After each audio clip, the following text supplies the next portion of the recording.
Boa tarde! Mais uma vez aqui, Vitrine Social e Saúde, para falar de um assunto extremamente importante. Nesse mês de setembro, nós estamos com a campanha, juntamente com alguns outros profissionais, para falar sobre o Setembro Amarelo, que é um projeto que veio para combater, no sentido de prevenção ao suicídio. Falar sobre isso, nós trouxemos 2 profissionais aqui, que vocês podem também tirar dúvidas. Primeiro, o doutor Arthur Afonso Silva e Souza. Ele é psicólogo clínico e social formado pela Universidade Federal do Triângulo Mineiro. Ele é especialista em docência no ensino superior da Universidade de Uberaba, Uniub. E ele é aconselhador no luto pela Fundação Elizabeth. E ele é mestrando em neurociências pela Universidade Federal de Minas Gerais. Para complementar o assunto, nós trouxemos também a Edinel de Ávila. Ela é especialista em saúde pública. Ela trabalha na atuação na epidemiologia da Secretaria Regional Superintendência Regional de Superintendência Regional de Saúde de Uberaba. Da Secretaria de Estado da Saúde. Secretaria de Estado da Saúde, tá? E ela é egresso do EPSUS. A gente vai associar esses 2 profissionais. A Edinel vem com dados físicos e o Dr. Arthur vem trazer para nós dados psicológicos. Cada um trabalha numa área, né? E essas 2 áreas se complementam. Boa tarde a vocês. Muito obrigada pelo carinho, pela atenção de vocês e pela disponibilidade de estar aqui conversando com a gente e com todos que vão ouvir esse programa depois. Pode se apresentar, por favor? Boa tarde, é um prazer estar aqui com vocês, ter essa oportunidade de trazer os dados dos sistemas de informação do Ministério da Saúde. Estamos aqui à disposição para qualquer dúvida relativa a esse tema. Boa tarde, gostaria de agradecer o convite e parabenizar pela iniciativa de tornar público essa discussão sobre suicídio. Eu acho que cada vez mais a gente precisa avançar nessa discussão para ir pensando em estratégias de prevenção, com dados epidemiológicos que vão mostrando que os números são altos, então alguma coisa precisa ser feita e talvez vocês tenham dado um passo importante que é conversar sobre isso, né? Então muito obrigado pela oportunidade e parabéns pela iniciativa. Nós é que agradecemos. Vitrine Social e Saúde é um projeto voltado para isso, levar conhecimento, e conhecimento de uma forma simples para uma sociedade que não tem talvez esse conhecimento da forma que precisa. A gente procura cortar termos técnicos e colocar de uma forma bem fácil de entender para que todos possam entender. E esse tema nos chama a atenção porque o índice é alto e existe muito preconceito, as pessoas não querem falar, as pessoas têm medo de falar e é necessário que se fale muito para que seja entendido e para que diminua esses índices e tentemos erradicar um mal que pode ser evitado, né? E os dados são alarmantes. Segundo a Organização Mundial de Saúde, aproximadamente 800 mil pessoas no mundo cometem suicídio por ano, tá? Esse é um número preocupante que deve ser observado e prevenido. Um outro dado que nós tivemos, segundo o Dr. Arthur, que esse número é muito grande entre as idades de 20 a 30 anos, tá? A prevenção está no ato de ouvir, observar e conversar com aqueles que demonstram precisar de ajuda. Nós sabemos que nós, como seres humanos, nós temos grande dificuldade de pedir ajuda. Vocês já observaram isso de perto? Fala para nós o que é o suicídio e o que leva a esse índice tão alto de pessoas tentando suicídio. O suicídio a gente vai entender como um ato intencional de tentar dar fim à própria vida. E esse ato intencional ele ainda pode ser caracterizado por uma ambivalência. Então a gente vai pensar que em situações de sofrimento, a pessoa quer acabar com o sofrimento, quer interromper o sofrimento, mas ao mesmo tempo quer superar aquilo de alguma forma e seguir adiante. E aí o suicídio acaba sendo uma resposta que a pessoa escolhe para esse sofrimento. E então ele vai se caracterizar por um movimento consciente de autolesão e de provocar a própria morte. Dinel, você como trabalha nessa área de pesquisa, o que você tem para falar para nós que seja de extremo valor para os nossos ouvintes, para que eles entendam que isso não é só uma conversa entre nós aqui e que realmente a sociedade sofre desse mal? Nesse ano de 2021, nós nos associamos, enquanto Secretaria de Estado da Saúde, nós nos associamos com a Secretaria Municipal de Saúde, com o FTM e com o Sindicato de Psicólogos para a gente estar discutindo esse tema. Nós estamos disponibilizando para a população, através do Instagram, das redes sociais, postagens, né? Uma delas fala sobre mitos e fatos do suicídio. Então, através dessa postagem, a população pode estar entendendo, né, o que realmente é verdade, o que realmente, para desmistificar esse assunto de suicídio. E nós também elaboramos uma postagem que vai ser disponibilizada também em relação aos locais de atendimento em Uberaba. E como a gente trabalha com 27 municípios, cada município da nossa área de abrangência realizará também essa postagem em relação aos locais de atendimento, tá? E essas duas postagens que a gente já elaborou para desmistificar o suicídio, a gente vai disponibilizar para todos os 27 municípios estarem utilizando. É a nossa contribuição para o tema, né? Para essa prevenção. Isso mesmo. É muito importante essa contribuição, esse trabalho, e tem que ser assim de uma forma coletiva mesmo. Todo mundo contribuindo um pouco para conseguir chegar ao muito. Nós temos um índice muito alto que pode ser baixado, porque não temos informação adequada ainda. Então é importante que a gente possa estar fazendo esse trabalho. E parabenizo esse trabalho de vocês, porque é fantástico. Falar sobre o suicídio, eu acho que todas as famílias, seja de uma forma muito próxima ou uma forma um pouco mais distante, eu acho que não existe uma família que ainda não passou por esse trauma, né? E quando a pessoa fala que vai cometer esse ato, né, contra a própria vida, a violência contra a própria vida, muitas vezes as pessoas acham que a pessoa está chamando atenção, né, que é uma forma de aparecer. O que vocês têm para nos dizer em relação a isso? Se isso é verdade ou se é mentira? Eu vou tentar pensar sobre essa pergunta de duas perspectivas diferentes. Uma que é sobre falar sobre suicídio e a outra de entender o suicídio ou os sinais que a pessoa pode transmitir, como chamar atenção, estrelismo, e aí não tem mais o que fazer, né? E aí, no primeiro ponto, eu acho que é importante resgatar os números que você contou pra gente, de 800 mil mortes por ano de suicídio, né? Então, a gente vai ter uma média, assim, de a cada 40 segundos alguém põe fim à sua própria vida. Se a gente marcar no relógio, a gente tem 1 hora de conversa, nós vamos ter mais de 60 pessoas que morreram enquanto a gente está conversando. E aí a gente vai criando uma cultura de não podemos falar sobre morte, não podemos falar sobre suicídio. E eu tenho uma amiga, Raquel, um beijo, ela fala assim que a gente deveria conversar sobre morte no almoço de domingo. E quando a gente começa a abrir espaço para isso, a gente começa a pensar sobre o sofrimento. Porque a morte, entre outras coisas, ela pode produzir muito sofrimento. E aí, às vezes, a resposta dessa família de não, tá querendo chamar a atenção, é de muitas vezes não dar conta de suportar o sofrimento do outro. Talvez em algum momento vocês e os nossos ouvintes tenham participado de uma situação em que alguém te conta um sofrimento muito grande e ou você não sabe o que fazer, ou imediatamente você quer apresentar uma solução e diz, não faz isso aqui que vai dar tudo certo. E isso eu acho que é um movimento de a gente não conseguir suportar o sofrimento.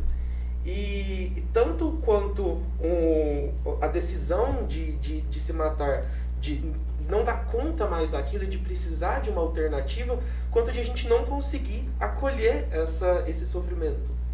Então, pensar sobre essa relação da família, desse estrelismo, esse suposto estrelismo, acho que a gente precisava começar a sensibilizar um pouco mais para as pessoas sofrem.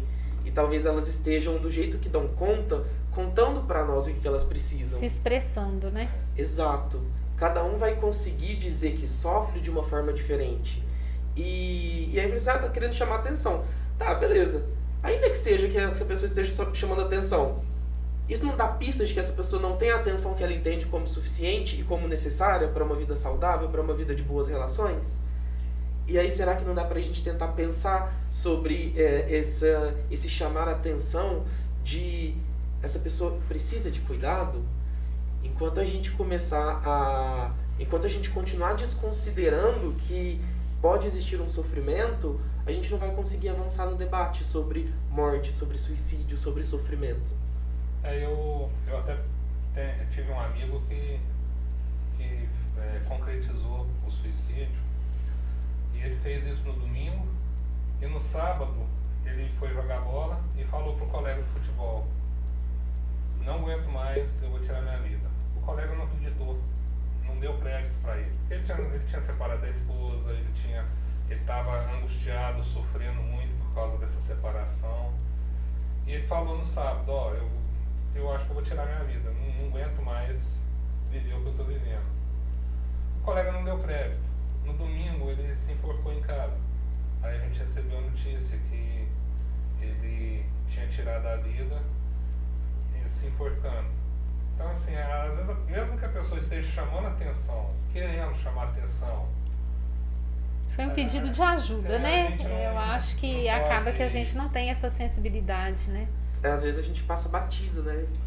E tá tão atribulado com a própria rotina, com os próprios problemas, ou com as nossas próprias convicções do que pode, do que não pode, do que é certo, do que não é, que a gente passa batido no sofrimento do outro. Quando ele vai contando: cara, eu tô mal. E aí, você toca num ponto, Elias, que eu acho muito interessante, de um homem contando pro outro que, cara, eu tô sofrendo, eu vou me matar. O quanto de esforço que essa pessoa não precisou fazer para conseguir anunciar esse sofrimento. E aí, mais para frente, a gente vai conversar um pouquinho sobre esses dados. A Ednel vai contar um pouco sobre essa diferença de homens e mulheres na tentativa de suicídio.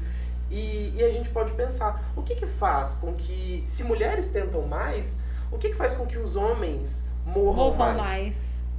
E aí, a gente vai pensar o quanto, a gente pode pensar sobre o quanto que essa estereotipia de que o homem, ele é autorregulado, ele não tem emoções, ou ele não deve verbalizar fraqueza, não pode demonstrar sofrimento, e o quanto que as mulheres, elas já vêm de um contexto histórico-social, que a gente vem construindo uma sociedade reforçando cada vez mais essa ideia de que a mulher é o lado emocional da casa, e aí o homem é o racional, então a mulher consegue se aproximar, consegue dizer que sofre, enquanto de homem não é permitido essa experiência de anunciar o sofrimento.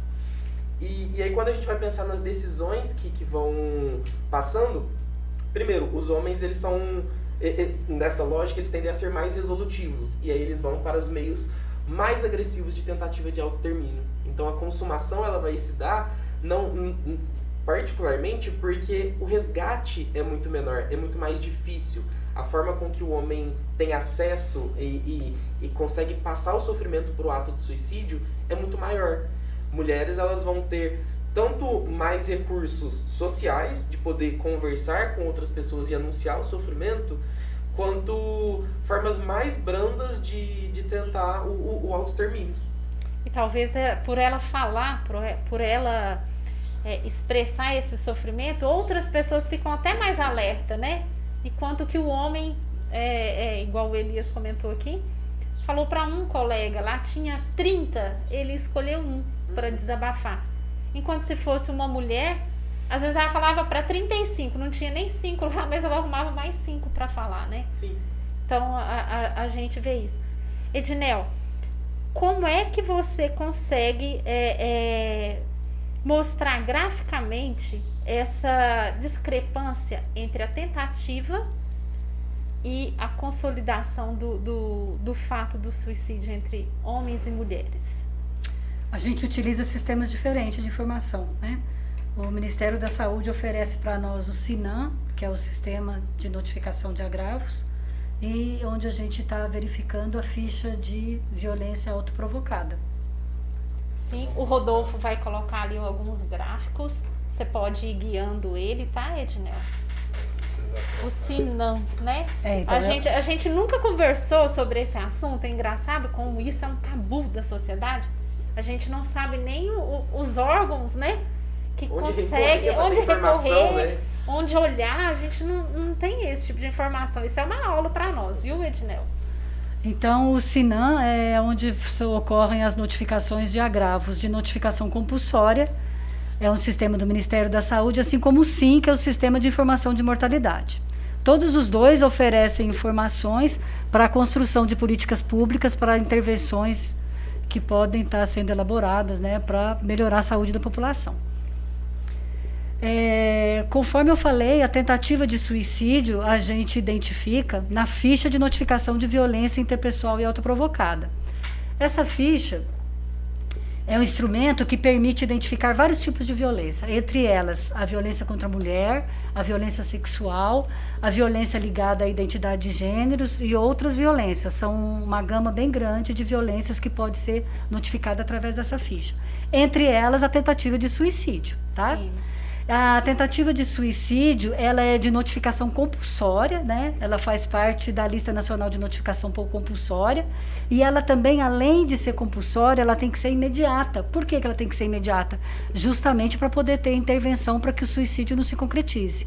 Então, ela tem que ser notificada no prazo de 24 horas para a Secretaria Municipal de Saúde, para poder ter o encaminhamento adequado daquela vítima, né? A maioria dos casos são encaminhados de tentativa de suicídio, são encaminhados para a unidade de saúde. Chegando à unidade de saúde, dá aquele atendimento imediato, né? E ocorre o encaminhamento para a rede de atenção psicossocial. Mas no caso, tem situações em que não há necessidade de levar para a unidade de saúde. Às vezes o familiar encontra a vítima de tentativa no momento que ela ia começar, mas não chegou a tomar o medicamento, não chegou a se enforcar, por exemplo, né? Estou dando, sim, os exemplos que são utilizados, tá? Então, nesses casos em que o paciente, em que a vítima não chega à unidade de saúde, aí é que entra a importância das outras unidades notificadoras. Porque essa ficha, ela tem essa característica em relação às outras fichas, que não é só a unidade de saúde que notifica, o Conselho Tutelar pode notificar, escolas podem notificar, entendeu? Então, às vezes, o professor fica sabendo daquela situação, a vítima não chegou à unidade de saúde, mas o professor vê a necessidade de fazer a notificação para que ocorra a intervenção, para que ocorra o atendimento, para que ocorra o encaminhamento necessário.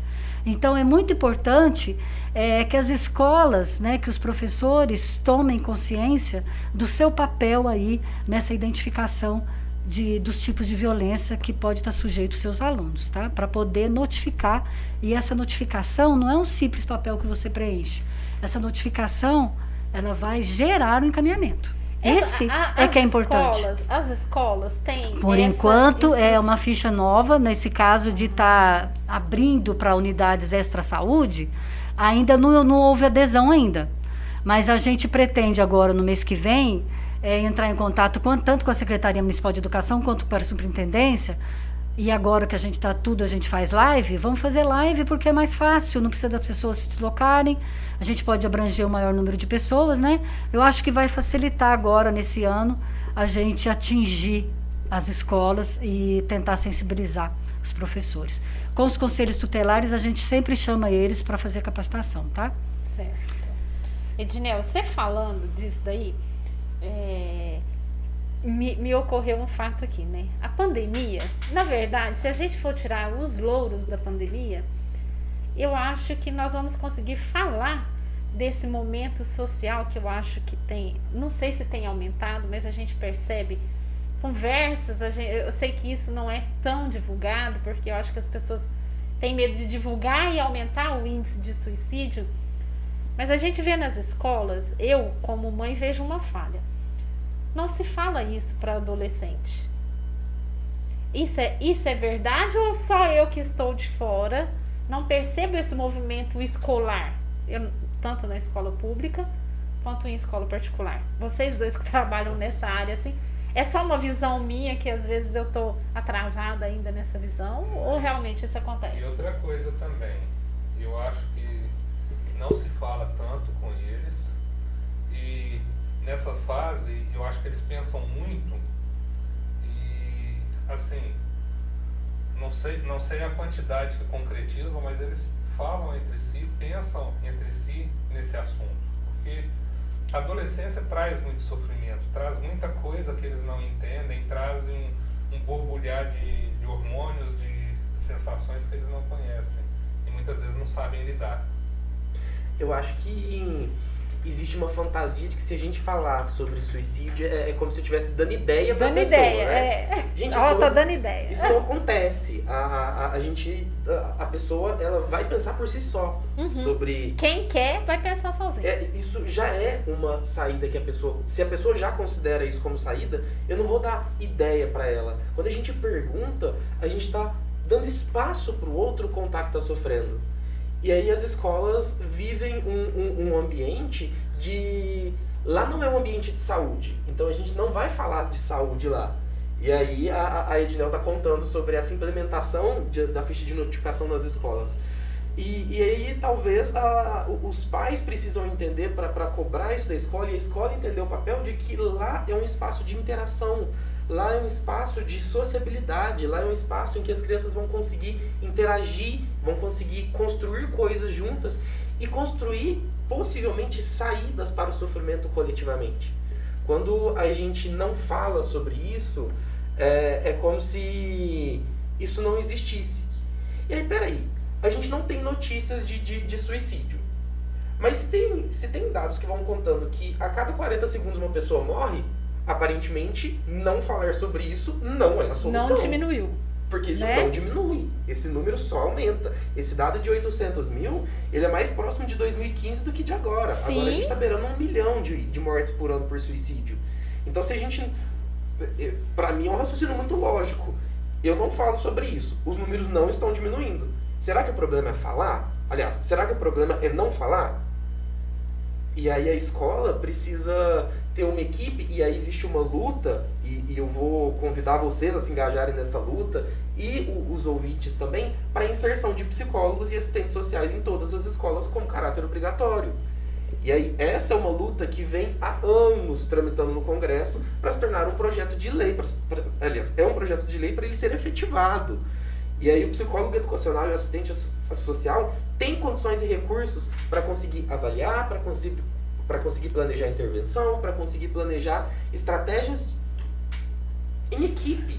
E capacitação de professores, treinamento da equipe da limpeza, da direção da escola, porque suicídio é um problema coletivo. E aí quando eu sugeri para a Ednel o título do sofrimento individual à coletividade, é entender que é um problema de saúde que todos nós enfrentamos. E aí se uma pessoa morre, o que a gente poderia, enquanto sociedade, fazer? Eu, enquanto Arthur, apesar de ser psicólogo, eu tenho uma atuação muito limitada. Sim. Mas enquanto sociedade, o que a gente não pode construir para transformar essa realidade de atenção e cuidado para suicídio? E eu fico percebendo, assim, a gente fala, né, nesses índices, e qual você, trabalhando ali juntamente com esses dados, que você pode oferecer para nós ainda aí, que eu acredito que acaba sendo um susto, né? Primeiro você falou de órgãos que eu nem sabia que existia. E eu não me considero uma pessoa tão desinformada. Se eu não sabia que existia, eu imagino quem se considera desinformado. E eu queria, assim, que o Estado, igual ele falou que é uma lei que já existe, mas essa lei não é exigida para as escolas públicas, não é exigida para as escolas particulares. Não está em vigor. Não está em vigor e tudo. e que as pessoas se sentem desamparadas, ou jovens se sentem desamparados. Um adolescente de 12, 13 anos, né? Quando eu entrei nessa fase de adolescência, é como se cada processo que eu passasse fosse uma casca, uma ferida que estava se extremamente abrindo. intenso, É né? muito intenso. O que dói muito, e o que é feliz é muito feliz. O Elias comentou um pouco sobre isso, né? O processo de transição de criança para adolescência é muito traumático emocionalmente, porque emocionalmente, biologicamente, o seu osso dói quando você está dormindo, porque você está crescendo, e aí as coisas, você começa a ficar mais sensível, começa a surgir espinha, e aí começa Você não jogo da gosta, autoestima, né? e aí você se Começa apaixona, e aí se você leva um fora, e aí você é zoado, e tudo é muito intenso. E talvez a gente precisasse conversar um pouco mais com os nossos jovens sobre isso. E ainda temos também as questões patológicas, porque relacionadas à ansiedade, depressão, que existe na criança, no adolescente, no jovem, no adulto, e que muitas vezes a fuga é não aguentar mais o sofrimento e querer partir para uma decisão final, que é tirar a vida, que é o suicídio. Isso mesmo. Então nós temos patologias, nós temos muita coisa envolvida. Não é simplesmente falar assim, porque fulano quis isso, porque não sabe o que tem da vida, não sabe dar valor ao que tem, não sabe.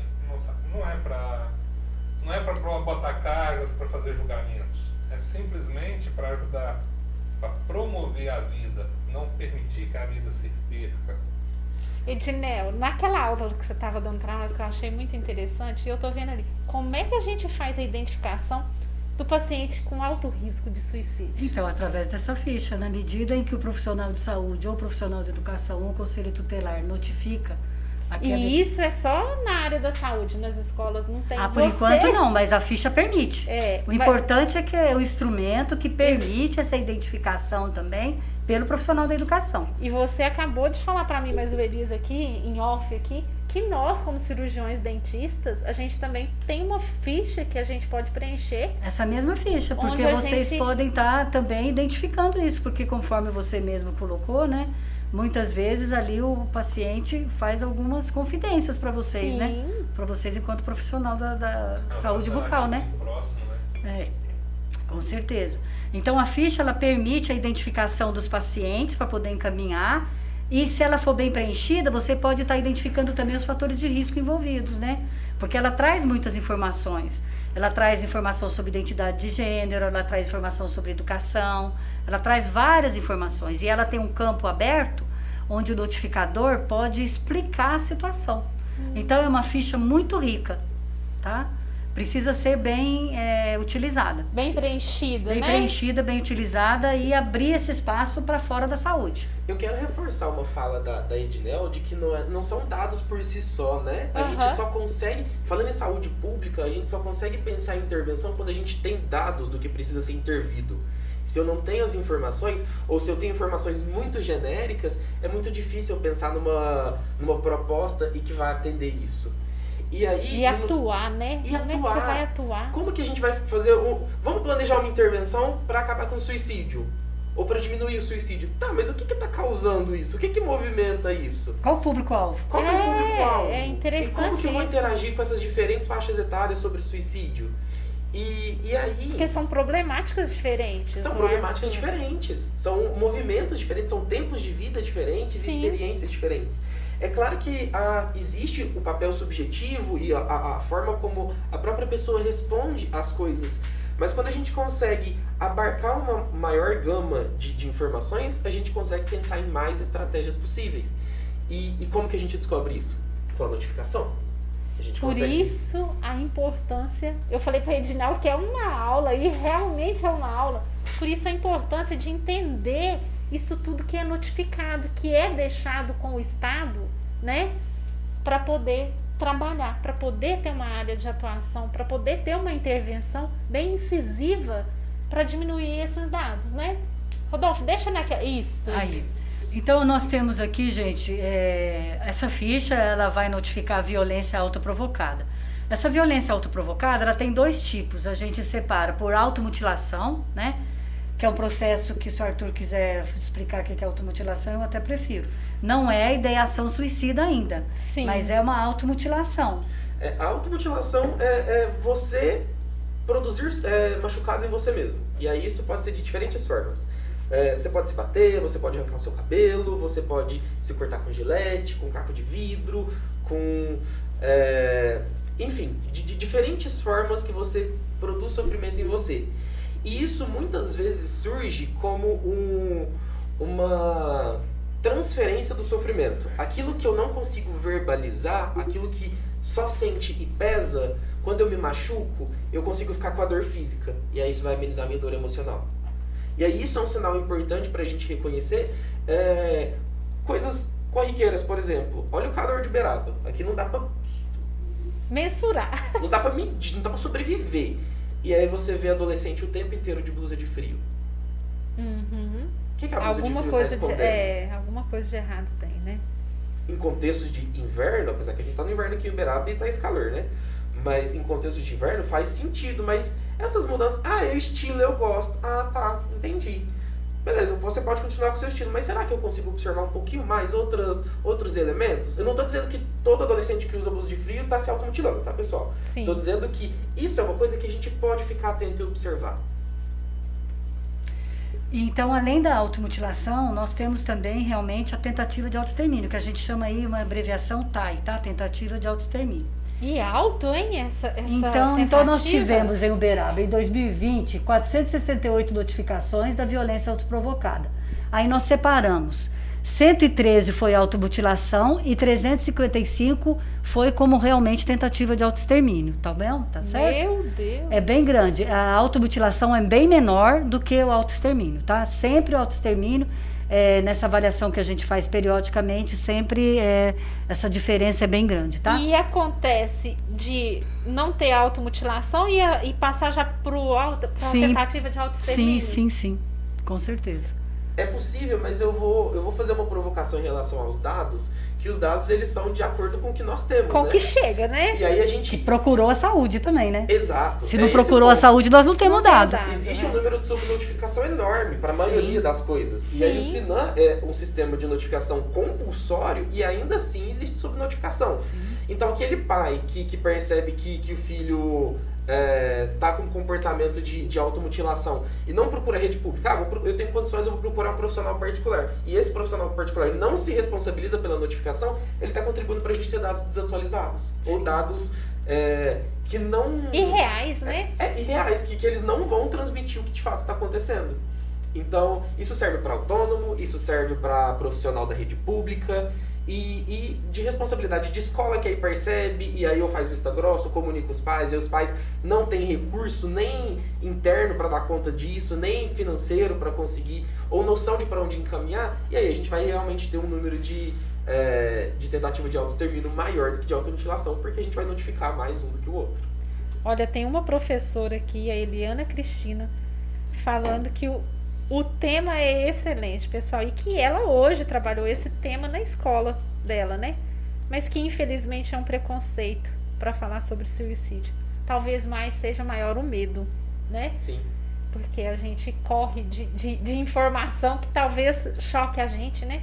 Parabéns para ela que teve essa iniciativa de trabalhar o É um tema na ponto fora da escola. curva, né? Que resolve romper barreiras e vamos conversar, gente. Isso mesmo. Não, e voltando na fala Nos do gráficos ali.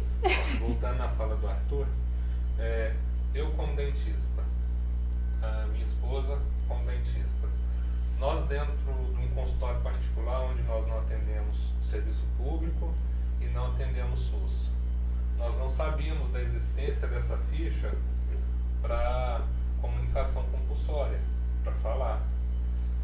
Muitos dos profissionais da área da saúde, muitos profissionais que teriam como identificar, não estão informados, não sabem que devem, ou muitas vezes a pedido do pai não faz a notificação porque tenta esconder aquilo ali dentro da redoma, aí só aumenta essa incorreção nos dados notificados, né? E muitas vezes a família tem vergonha, fala assim, eu tenho vergonha de falar que o meu filho está querendo fazer isso. E nessas horas a vergonha tem que ser colocada de lado. O mais importante importante é tratar, é impedir que a via de fato chegue. E nós aprendemos aqui e nós vamos ficar mais de olho no nosso consultório, porque aconteceu, nós vamos notificar. Elis, você toca num ponto sobre vergonha, né? Que a família às vezes tem vergonha. E eu vou tentar ampliar essa ideia para a gente pensar o que a gente produz de estigma, porque não é só... A família não é um ponto isolado da sociedade, né? O indivíduo não é um ponto isolado. E a gente está sempre em inter-relação entre as experiências que eu vou entendendo que é certo, que vai sendo construído como verdade, como coerente. E hoje, cada vez mais, especialmente com o avanço das mídias sociais, nós temos um produto de sociedade que precisa ser feliz a qualquer custo. E aí, o que tanto que a gente consegue conceber o fato de dar errado, de sofrer. E aí, eu sofro. Mas existe uma cultura em que eu não posso dizer sobre isso. E aí eu vou sendo estigmatizado, ou vamos pensar no cenário... Eu vou sendo estigmatizado e não falo. Ou vamos pensar num cenário diferente. Eu vou lá, eu quero ajuda e eu anuncio que eu quero ajuda. E aí vem a escola ou a família e trata aquela pessoa como se fosse um ET. Uhum. É assim, não, porque tem que tomar cuidado, porque ele tentou se matar. Ó, pessoal, cuidado, hein, ele tentou se... Aquele aí, excesso assim, de proteção, né? Nem só o excesso de proteção, mas colocar o ponto da história da vida da pessoa como se fosse a tentativa de autoextermínio, como se fosse a ideação suicida.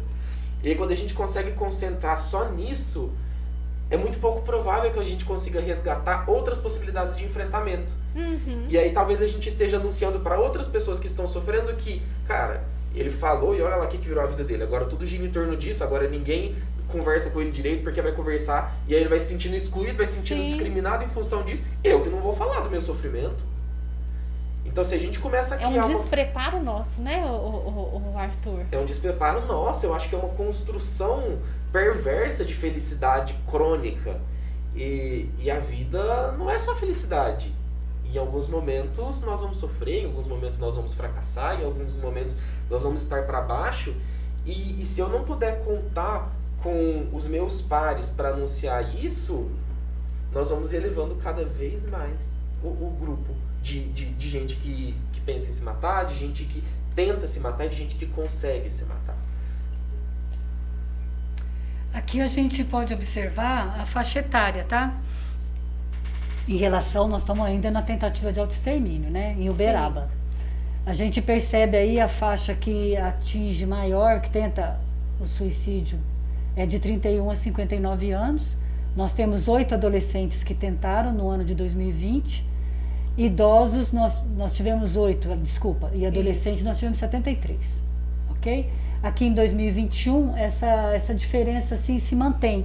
Em relação aos municípios, em relação aos anos, essa diferença sempre se mantém, tá? Essa tendência.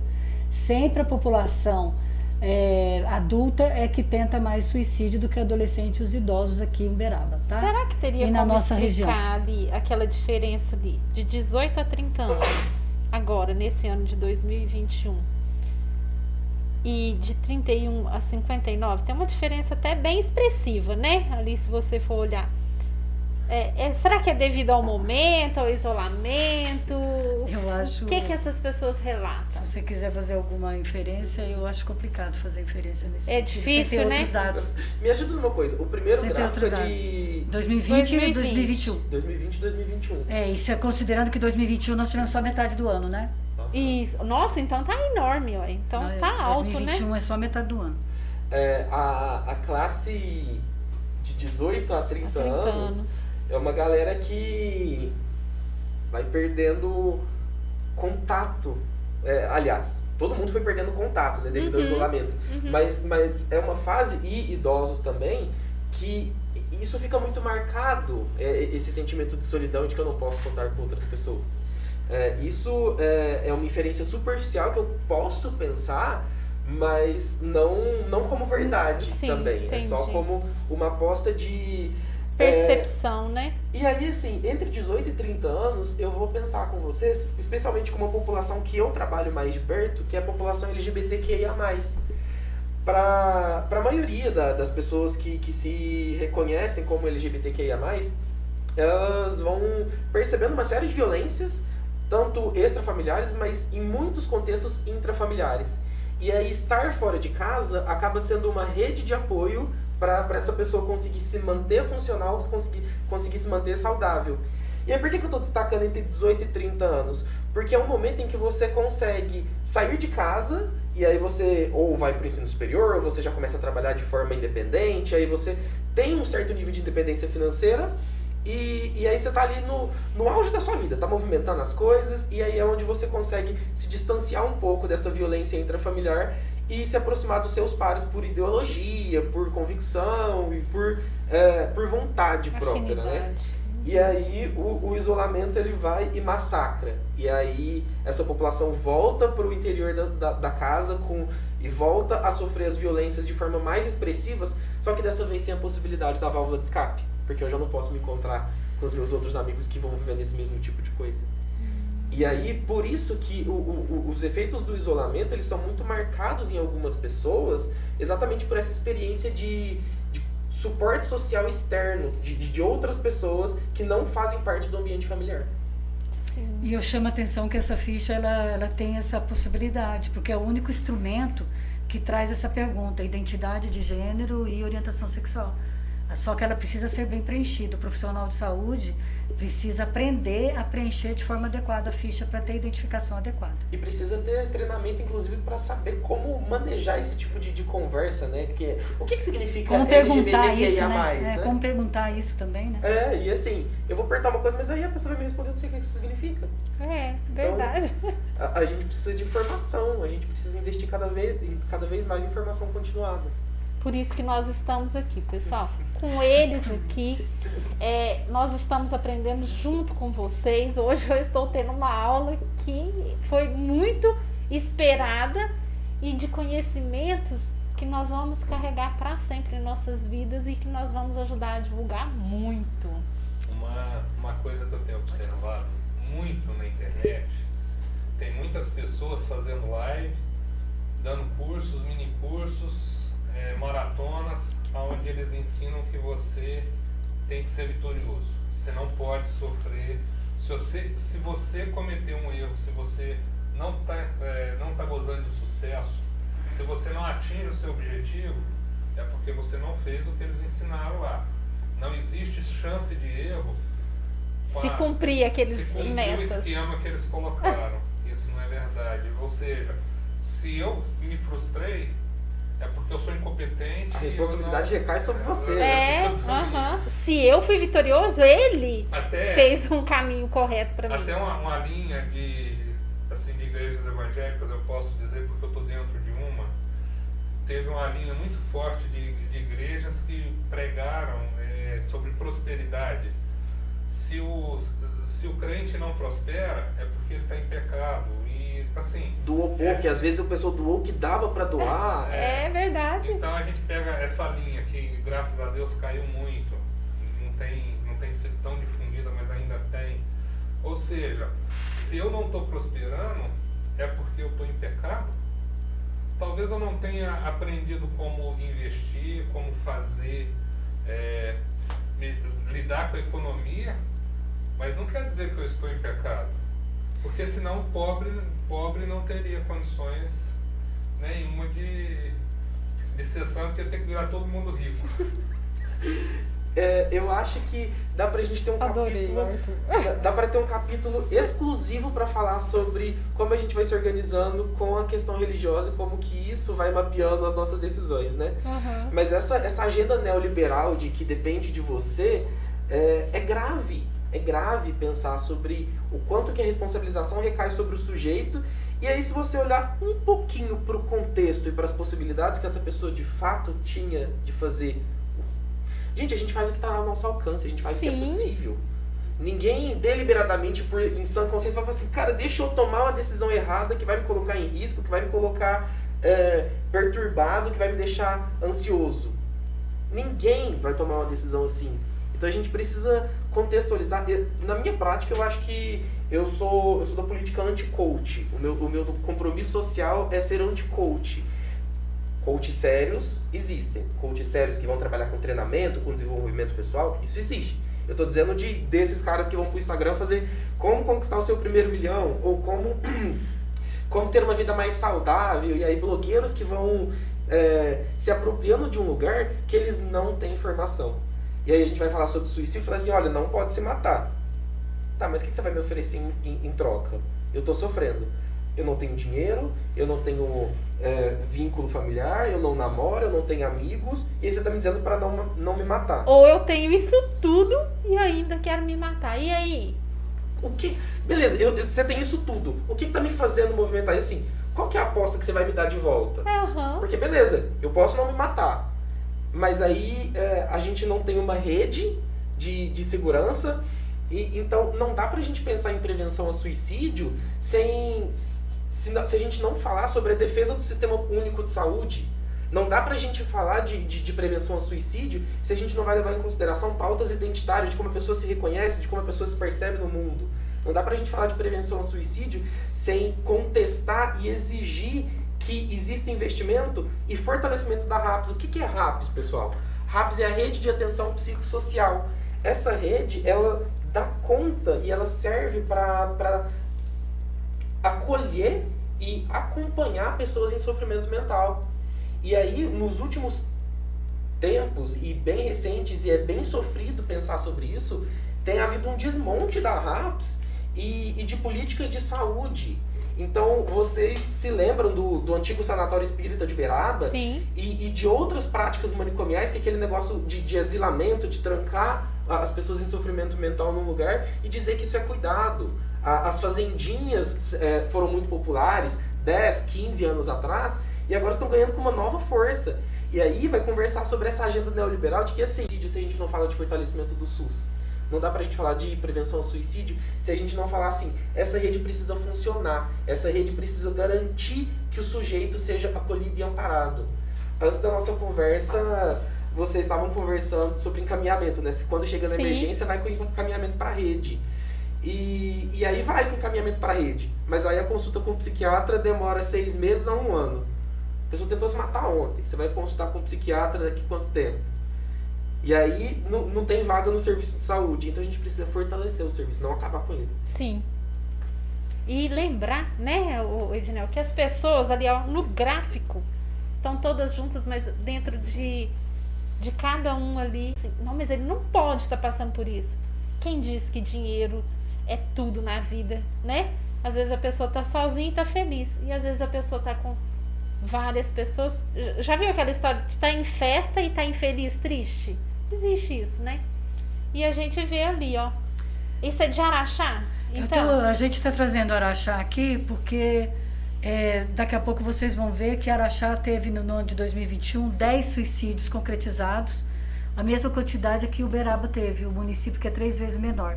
Então, por isso que eu peguei o dado de Araxá para trazer para vocês essa questão que em 2021 eles tiveram 65, foram notificados 65 tentativas de autoextermínio e 15% de suicídio no mesmo ano, entendeu? Então é um número bastante expressivo.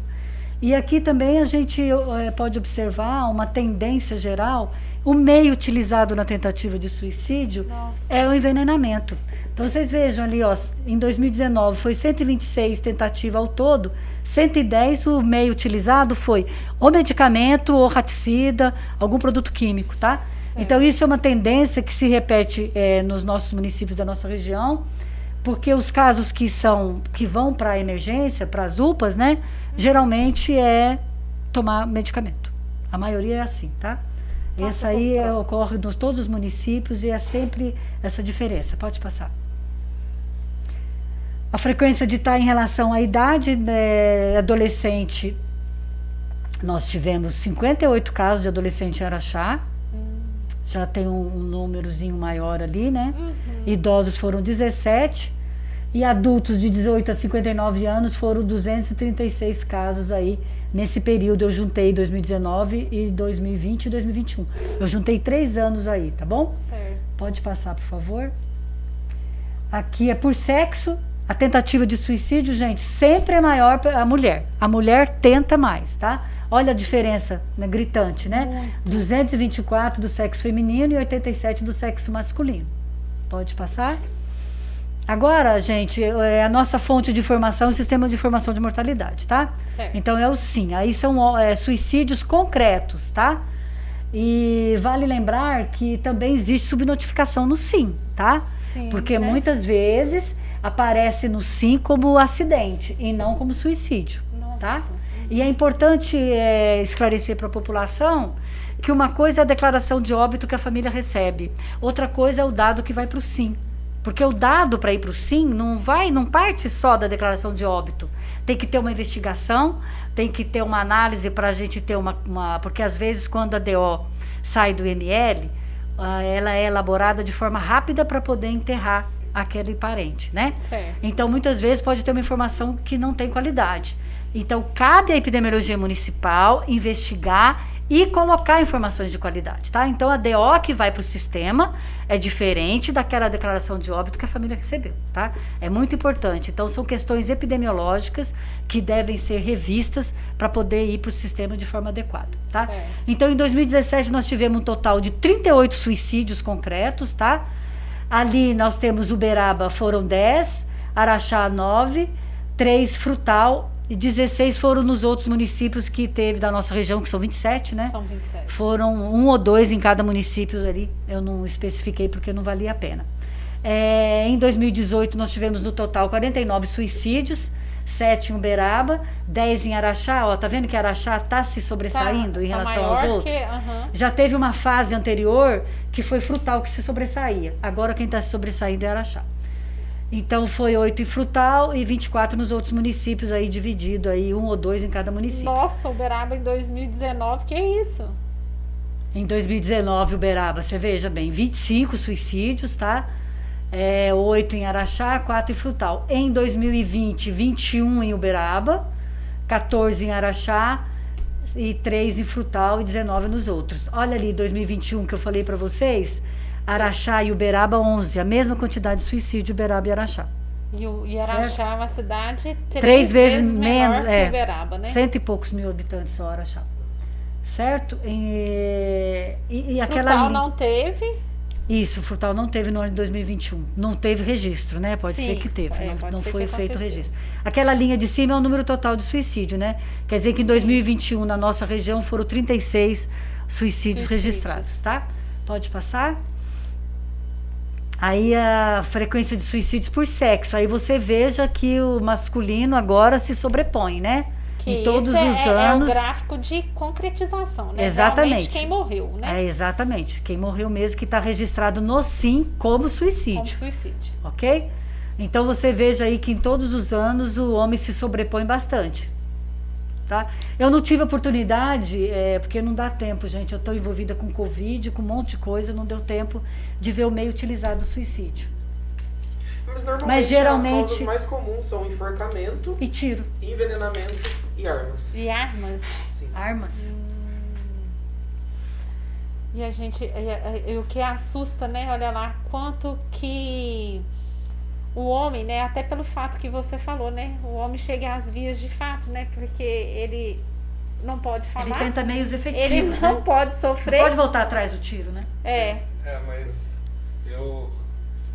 a gente há um momento atrás a gente estava falando da questão de conversar, né? Eu, por exemplo, lá em casa, eu e a Isaína, às vezes a gente tem algum atrito. Vamos dizer assim, nós temos que resolver um ponto, ela tem um ponto de vista, eu tenho um ponto de vista. Isso gera uma crise que entre a gente tem que ser resolvida e isso que faz a vida da gente crescer. Então eu vejo lá em casa, tudo que acontece entre a gente fica comigo. Aí de repente a Aina pega aquele fato e vai conversar com a tia, com a cunhada, com a vizinha, com a outra, com a outra, com a outra, com a outra. Aí eu falo pra ela, bem, o que acontece aqui dentro de casa entre a gente, os meninos, as situações que a gente tem que resolver, eu guardo pra mim, eu não saio programando a minha vida particular pra todo mundo.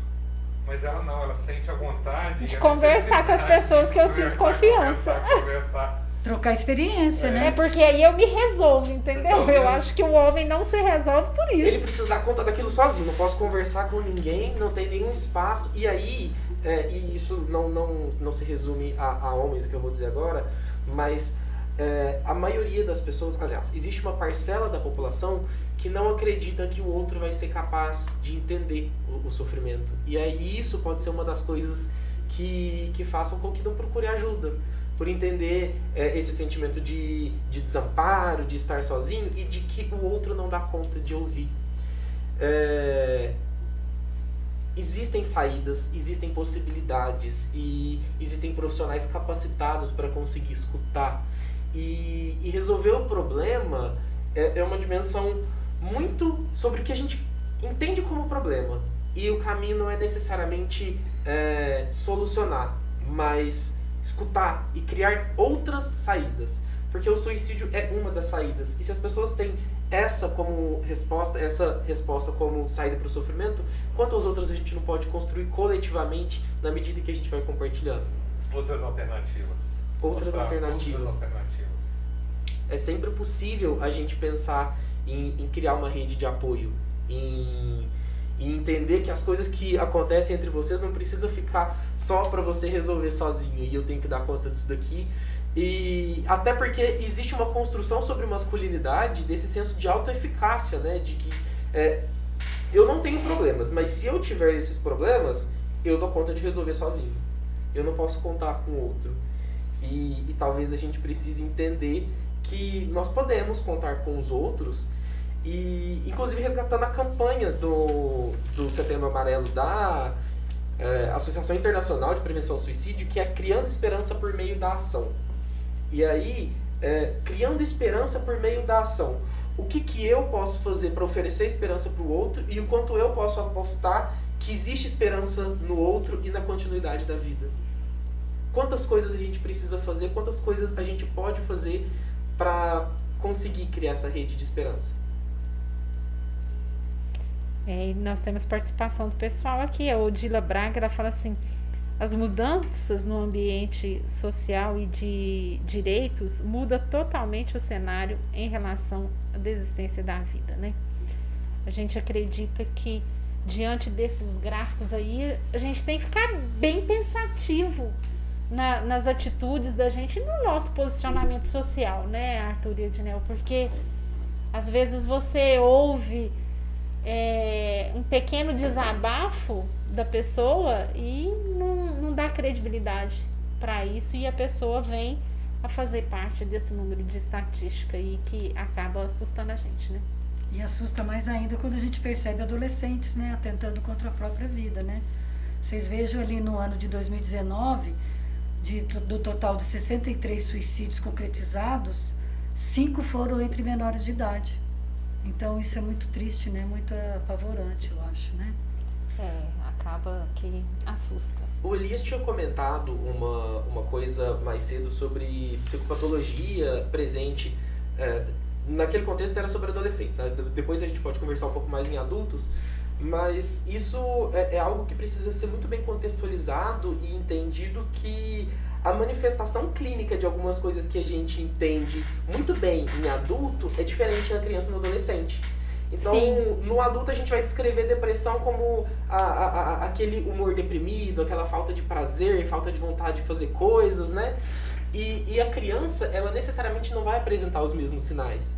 Uma criança muito agitada, uma criança agressiva, uma criança que chora o tempo todo e não apresenta, a gente não consegue entender no contexto uma causa muito concreta para isso, isso pode ser indicação de sofrimento. Adolescentes que não conversam ou que são muito explosivos quando conversam, isso também pode ser uma coisa para a gente observar e entender, será que não tem um sofrimento por trás disso? E aí quando a gente tem esses dados, Ednel, do número alto entre adolescentes, existe uma explicação neurocientífica sobre o desenvolvimento e maturação do cérebro, que nós temos 2 momentos ao longo da vida em que há um melhoramento das nossas conexões neuronais. Quando a gente tem 1 ano de vida, tem uma explosão de produção de neurônios e aí com 1 ano vai ter um refinamento dessas conexões. E aí vai chegando na adolescência, essas conexões vão explodindo por carga hormonal, pelo próprio processo de desenvolvimento biológico. E aí é um momento em que começa um processo de amadurecimento dessas novas conexões, que vai terminar lá no final da adolescência, 17, 18, 19 anos. Por que eu tô contando isso? Porque essas conexões, elas são parte fundamental de uma parte do nosso cérebro que é tomada de decisão, planejamento, controle inibitório, que é você não fazer coisas. E aí você ter consciência das coisas que você faz. O adolescente é impulsivo em primeira medida. Aquilo que a gente estava conversando é tudo sempre muito intenso, né? Isso é uma resposta biológica e uma resposta social também sobre esse senso de existe um sofrimento, eu preciso acabar com ele agora. Se eu não acabar com ele agora, não existe possibilidade de eu continuar existindo. E aí isso é uma resposta que a gente precisa de acompanhamento médico, de acompanhamento psicológico, e entender que faz parte do desenvolvimento e que por fazer parte do desenvolvimento é um motivo de alerta pra gente pensar o que dá pra fazer, como que eu consigo evitar chegar no limite do sofrimento. E a gente aprender, né, o Arthur, nós já passamos por essa fase de que tudo passa, né? E fazer o jovem acreditar que tudo passa. Mas esse tudo passa, é importantíssimo a gente entender que tudo passa como fonte de esperança para o adolescente em sofrimento. Mas não como desculpa de não, isso sim. aí é bobagem que vai passar. Ah, eu passei tem por que isso. Tem que fazer. O que às vezes a gente passou, eu na minha adolescência, hoje eu sei, falei, eu deveria ter sido tratada.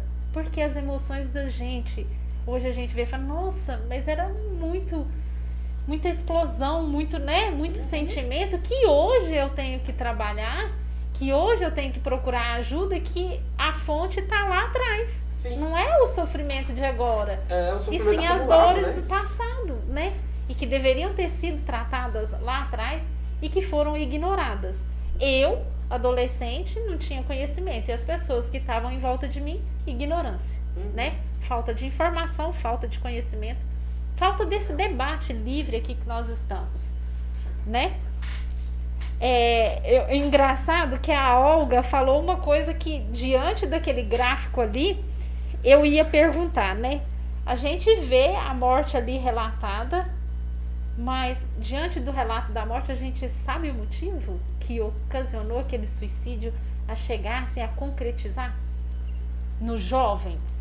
Se foi um abuso, isso chega, essa informação chega? Não, pelo sistema de informação de mortalidade não tem como ter essa informação. Porque o sistema de informação, ele traz, os dados são causa básica do óbito, né? Endereço, não tem informações como é a ficha, né, de notificação de violência. Tem várias alternativas, né? Não tem escolaridade, né? Tem profissão, tem ocupação. Os dados do SIM, da declaração de óbito, né, são restritos, né? Mas pensando por esse lado, eu tenho que a causa foi morte, foi veneno, foi tiro. Isso tem. O Isso meio tem utilizado lá. tem. O meio utilizado tem. Através do CID você identifica. Não seria muito importante ter o que levou aquela pessoa a tentar fazer isso? Assim, como não que fosse... É para ferramenta de trabalho, né? Eu não penso, que fosse né? para ser divulgado, mas internamente para saber, para direcionar a ação, o trabalho dos psicólogos, dos terapeutas, psiquiatras para agir naquele foco, sabe? Assim, tem muita gente querendo se suicidar por essa frustração.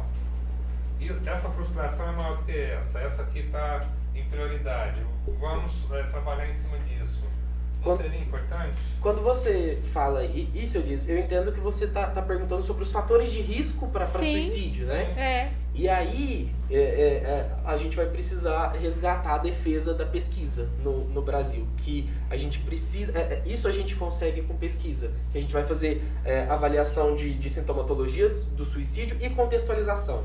E aí a gente tem alguns fatores de risco, tanto sociais, quanto sociodemográficos, quanto psíquicos, e aí isso existe, mas precisar o que fez, qual decisão, qual foi... Porque assim, o máximo que eu, Arthur, consigo dar de inferência é aquilo pode ter sido a gota d'água, mas não o sofrimento em si. Porque o que ainda estava falando sobre esse acúmulo ao longo do tempo e aí que agora eu vou dando conta de resolver. Mas esses fatores de risco nós temos, eu tenho aqui uma colinha para a gente pensar sobre os fatores, por exemplo, o fato de ser homem, o fato de ter uma renda mínima ou de não ter renda. Então a pobreza é um fator de risco, o fato de ser homem é um fator de risco, o fato de não ter filhos, de morar em áreas urbanas. E aí, quando a gente vai pensando sobre esses dados, eu acho que a gente precisa pensar o que faz com que isso seja um fator de risco. O que faz com que o homem seja fator de risco para suicídio? O que faz com que ser pobre seja fator de risco? E aí, assim, quando a gente está falando de Setembro Amarelo, a gente precisa falar de renda mínima, a gente precisa falar de direito à saúde, de direito à educação, porque essas coisas criam um laço social. Essas coisas permitem que eu sinta que eu pertenço ao ambiente e que eu posso me desenvolver ali. Então, quando a gente vai pensar nesses fatores sociodemográficos, que são fatores de risco, a gente precisa contextualizar e não dizer assim, o problema é ser pobre, então é só ficar rico e resolve. Não, porque rico também se mata. Sim. Né? E aí, é uma coisa que é um peso a mais pro sofrimento. E eu não sei vocês, mas teve um momento da minha vida que eu ficava assim, meu Deus, como é que eu vou pagar essa conta? E aí essa ruminação de como que você vai conseguir dar conta daquilo é um peso muito grande para a maioria das pessoas. E aí pensar nos últimos 2 anos em que, nos últimos 2 marcados pela pandemia, mas nos anteriores já, o aumento do desemprego, as condições de trabalho extremamente insalubres, e aí a gente vai tendo salários muito baixos e tem muita população, então vai pegar o salário baixo porque é o que dá, e aí isso não vai produzindo sofrimento, isso não vai desorganizando a vida de uma pessoa. Sim. E aí nós temos também histórico de doenças mentais, como depressão e ansiedade, que são muito marcadamente associadas a suicídio. Histórico na família de suicídio também é um fator de risco. E tentativa de suicídio em outro momento da vida também é um fator para a consumação. E aí quando a gente vai pensando sobre esses fatores de risco, é importante destacar que não é determinante. São coisas que contribuem fortemente para aquela tomada de decisão. Aspectos psicológicos como perdas recentes, perdas materiais ou perdas familiares, perdas de relacionamento amoroso, que costuma ser um gatilho violentíssimo para o resgate do sofrimento. Na adolescência, né? Principalmente. Na adolescência, principalmente, que é o limite da vida, né? Tudo tá acontecendo ali, eu só tenho aquele tempo para viver.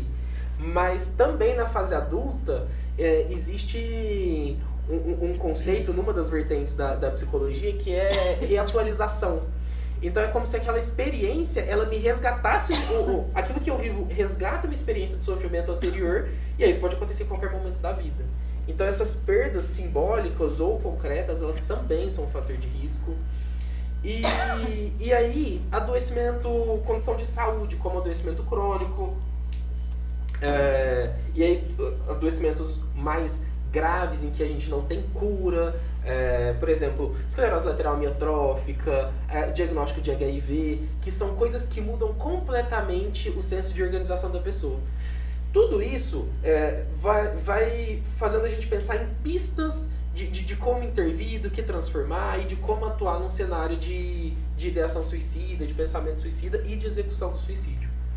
E um dado assim que eu vi com bastante ênfase, até por estar em meio às igrejas evangélicas, e a gente já teve o padre Fabiano aqui no nosso programa também, um índice muito alto de suicídio entre pastores, padres, líderes religiosos. Inclusive há pouco tempo o padre Fabiano postou um padre novinho que suicidou. Volta e meia tem a história de um pastor. São pessoas que vivem sob uma carga emocional muito grande, onde outras pessoas vão levar mais problema e vai acumulando, e é uma população que tem sofrido muito. É aquilo que eu tinha dito, né? Dá pra gente ter um capítulo sobre isso e pensar, mas umas pistas que eu consigo pensar, Elias, é como existe uma concepção de Deus que vai... De Deus não, né? De como as religiões vão se organizando e recriminando o problema de saúde. Esse sofrimento, né? Ou então dizendo que o sofrimento faz parte de um processo de purificação, de um processo de evolução. Então, Deus não dá fardo maior do que a pessoa não consiga carregar. E aí todas essas doses de tá tudo bem você sofrer, uma hora não tá tudo bem você sofrer. E aí existe padres que o trabalho é ser um guia espiritual do outro e dizer pro outro, esse sofrimento vai passar, e aí você deve confiar em Deus. Em algum momento vocês devem ter esbarrado com alguém que falou assim, nossa, eu tô sofrendo, eu tô pensando em me matar. Não, menino, você tem que confiar em Deus, isso aí é falta de Deus, né? E aí, o que faz então com que pessoas religiosas adoeçam psiquicamente? Enquanto a gente tratar questões de saúde com moralismo, a gente não vai conseguir romper barreiras para cuidado. O cuidado espiritual é importante e é muitas vezes o sustento de uma pessoa, o que permite com que ela continue. Mas esse cuidado espiritual, ele precisa caminhar junto. E aí, aqui, eu não estou propondo uma guerra entre ciência, entre religião, entre abordagem em saúde. Não, eu estou propondo um trabalho conjunto mesmo. É a gente convidar os líderes religiosos e falar assim, qual que é a sua concepção de sofrimento? O que você entende como suicídio? Qual que é a consequência? Como que a gente vai conseguir conversar com a sua comunidade? Porque é uma responsabilidade espiritual e social muito grande. Eu conheço pessoas que não vão ao psicólogo, mas vão se confessar com o padre. E aí essas pessoas vão aos domingos aos cultos, às cerimônias religiosas, e lá o chefe da casa tem um lugar um lugar hierárquico importante, um lugar de escuta, de poder, de influência.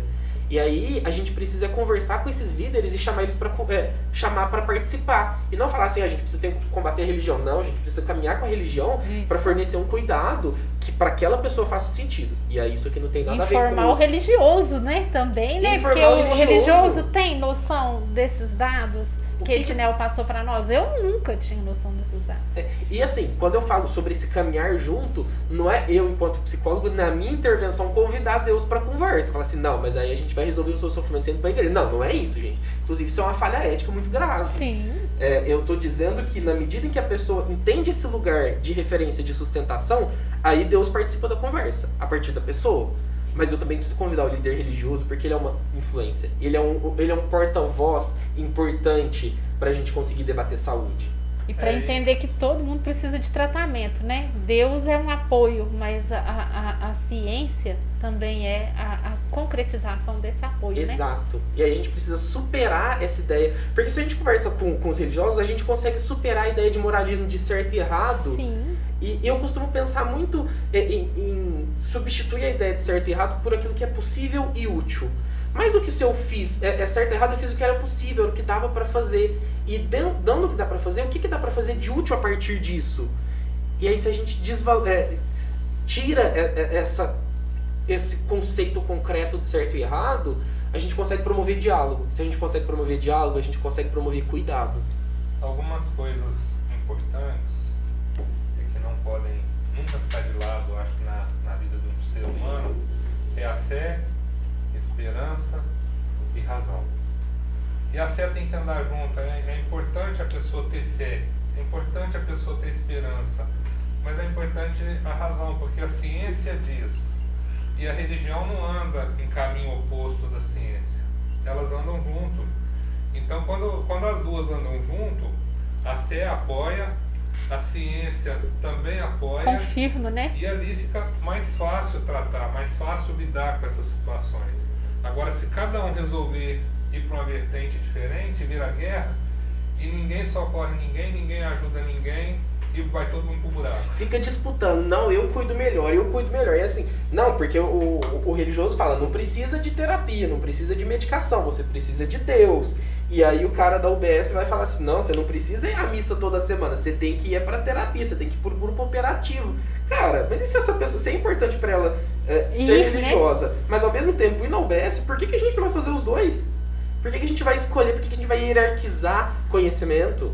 É claro que para algumas práticas, algumas coisas são importantes, para outras práticas não são importantes. A gente precisa exatamente isso, conciliar o que é importante para o sujeito e lembrar que a experiência religiosa é uma experiência individual. Sim. Então não dá para eu tomar decisões coletivas baseadas na experiência individual da religião. Talvez na minha experiência, né? E a gente vê líderes religiosos que libertam as pessoas do medicamento. Você não precisa tomar mais medicamento, né?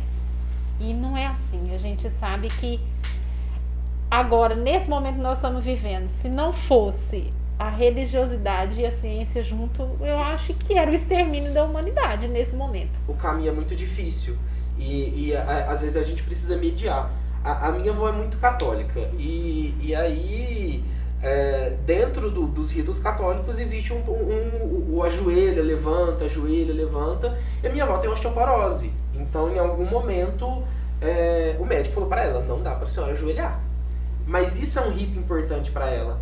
E aí ela foi conversar com o padre sobre isso, e aí o padre fala assim, minha filha, você está liberada de ajoelhar. Não dá para se... Deus não vai te punir porque você não ajoelha. Ou, de outra forma, o médico poderia ter dito, a senhora ajoelhar é um prejuízo para o seu joelho. Então, se ao invés de ajoelhar 7 dias por semana, ajoelha 2 e coloca uma almofada embaixo, isso se chama redução de danos. Põe mais alto, Põe mais alto. Será que você consegue fazer um outro rito que vai te auxiliar? E aí a gente consegue promover cuidado e saúde junto. Cuidado religioso e cuidado em saúde, né? Isso mesmo. Tem mais gráfico ali para nós, Ednel? Eu já tô ficando assustada com esses gráficos. É só questão de Uberaba, porque antes eu tinha colocado a idade em relação à região, né? Sim. Agora é só o município de Uberaba. Só Uberaba. E a gente chama atenção ali de novo, o Arthur pode fazer outras observações, mas a questão do menor de idade novamente também, é porque eu acho que o menor de idade, como para mim é o mais vulnerável, né? Sim. Que eu acho que me assusta mais, eu pessoalmente, né? Ali num total de 11, em 2021, 3 menores de idade suicidaram de verdade, né? É um número bem significativo, né? Em 2019 também, de 25, 5 foram menores de idade que suicidaram. Para mim também, assim, me traz um desconforto muito grande, né? Saber que essas crianças, esses adolescentes estão atentando contra a própria vida, né? A gente vive um processo em que a infância vai sendo apagada pela própria rotina na verdade, nem que a infância vai sendo apagada, mas eu acho que existe uma certa não compreensão de que pode existir sofrimento. E aí, eu quero destacar que o sofrimento necessariamente não é só da criança, mas do sistema familiar, e aí a criança ela vai manifestar aquilo de alguma forma. Então, a gente precisa equipar escolas, clubes, a gente precisa equipar a rede pública para começar a mobilizar e entender o que é saudável para a criança, o que é saudável para a família, né? Mas também eu acho que esse desconforto é porque a gente vem de uma lógica muito linear sobre o processo de nasce, envelhece e aí depois você morre, né? Uhum. E aí quando essa ordem se inverte é realmente muito chocante. Porque a gente não consegue conceber o fato de a ordem natural ter sido transformada. Mas falando em suicídio, é realmente muito difícil pensar que uma criança atente contra a própria vida, né? Eu tô falando criança, mas na verdade São adolescentes. Vamos substituir para adolescentes, porque criança existe uma discussão se é um suicídio acidental ou intencional. Por que eu tô dizendo acidental? Às vezes a criança por ser muito impulsiva, ela não sabe tomar decisões, toma decisões que acabam colocando em risco. Então chega na janela do parapeito muito alto e aí desequilibra e cai. E aí isso era um sofrimento, ou mesmo que ela não desequilibre e cai, ela vai lá e pula. Será que isso é um pensamento mágico de, eu tenho asas, então eu vou conseguir, eu assisto muito super-herói, eu vou conseguir pular e chegar lá, e eu não cheguei e morri. Será que... Aí existe uma discussão sobre o suicídio infantil, né? Mas pensar o quanto de peso não é atribuído pro adolescente que está se desenvolvendo, que está descobrindo o seu corpo, está descobrindo suas relações. E é o momento da adolescência em que você começa a construir a sua própria identidade. Porque até então, seus vínculos baseado, ou os vínculos são baseados ou na geografia, então você vai brincar com o seu coleguinha do bairro, ou da escola, ou do que é um vínculo familiar. E aí, quando ele vai ficando adolescente, que ele começa a ter um espaço, um senso de identidade sobre as coisas que são importantes para ele. E aí, talvez a gente já esteja criando tanta força e tantas narrativas pesadas para esse adolescente que é muito difícil sobreviver. Tem um filme que que eu recomendo muito, que trata de suicídio, que se chama Orações para Bob. O filme é de um adolescente que descobre que ele é gay numa família extremamente religiosa, ortodoxa, e aí vai contar sobre o processo dele até entender que era insuportável viver. E aí, era um adolescente. E quais elementos esse adolescente não foi tendo ao longo da vida que, no momento em que você é vulnerável biologicamente, você é vulnerável psiquicamente, existe uma carga tão pesada para dar conta? A gente precisa pensar sobre o que a gente tem reproduzido socialmente para refletir se o cuidado que a gente oferece para os nossos jovens é o cuidado que dá conta de tudo que eles precisam. E a gente saber particularizar as situações, né? Porque o jovem, cada um tem o seu sofrimento de como chegou a esse ato, né? Que concretizou esse suicídio e que a gente às vezes não tem noção e as ações estão ali em volta da gente e a gente ou não quer ver ou tem aquele velho ditado, né? Deus não dá um fardo maior do que você não possa carregar. Rodolfo, tem mais aí, Rodolfo? Eu acho que acabou. A questão do sexo, né? De novo, Isso. só no município de Uberaba, né? A prevalência do masculino, né? A diferença é bem grande. Eu não sei o que. Não sei se dá tempo ainda da gente entrar na questão que eu acho que você não abordou, é a questão do tanto que os vínculos estão sendo desfeitos em função de celular, de tablet, né? Eu acho que essa questão também está impactando muito na vida dos adolescentes e na vida familiar de forma geral, né? Sempre as pessoas estão frente a uma tela, né? Sempre. Isso eu acho que está destruindo os vínculos, né? É muito complicado isso, é muito triste, eu acho. Muito triste. Eu vejo assim, o tanto que eu brinquei quando eu era criança, né? E que hoje em dia meus netos quase não brincam. É uma nova forma Não brincam, gente. Eles não brincam mais, não tem contato mais, entendeu? Tá muito difícil, eu acho muito... A infância hoje tá triste, pra mim tá triste. Porque não tem aquelas brincadeiras que a gente fazia na rua, Não. aquelas relacionamentos, não existe mais. Não existe. Não existe. Na medida que a criança, que o A adolescente fica sociedade isolado, mudou né? completamente, assim, a olhos, sim, vistos. Eu me incomoda os meninos ficarem no computador o tempo todo, porque eu sabia o que era. Pra mim, aquilo era vida, né? Aquele brincar, aquele... Hoje a gente não fala, né? Mas também acho que a gente vai chegando tanto conhecimento, né? Sentava no chão para bater papo com a turma. Hoje em dia você já não senta no chão porque o chão está completamente contaminado. Aí você já vai ensinando pro seu filho, ele já não senta no chão. Teve um dia na porta do colégio do meu menino, uma coleguinha dele tinha dado meningite. E ela tinha deitado no chão no colo da amiga, né? Aí eu cheguei perto dela e falei assim, amor da Tchaína, que ela é muita intimidade, né? Não faz isso, você acabou de sair de uma infecção de meningite, você está completamente exposta no chão. Então eu acho que a gente também vai limitando eles, né? E provocando essa mudança neles. A gente tem que entender que a sociedade está mudando. E se ela vai mudando, necessariamente o que era bom para mim não é bom para o outro. Não estou dizendo que não há impacto no uso excessivo de mídias. Eu estou dizendo que é um jeito diferente de se relacionar. Novo, né? E com isso, vai exigindo dos pais, dos responsáveis, outros cuidados. Então, se um tempo atrás era um adulto sentado na pracinha vendo 15 crianças brincarem, agora essas crianças crianças e adolescentes estão mantendo contato virtual. E aí a gente precisa ter em mente que é necessário regulação das mídias que os adolescentes têm acesso. E essa regulação ela precisa ser feita pelos responsáveis. Não dá para substituir a educação dos filhos por uma tela. Mas a tela faz parte da vida do filho. Então, eu preciso monitorar. Mas monitorar, assim, o que você está fazendo aqui nessa lógica de controle? Não, mas numa lógica de confiança, de que eu vou criando uma rede e eu vou sendo essa rede para esse filho, dizendo assim, você pode contar comigo. Eu só preciso saber que tipo de coisa que você está sendo exposto.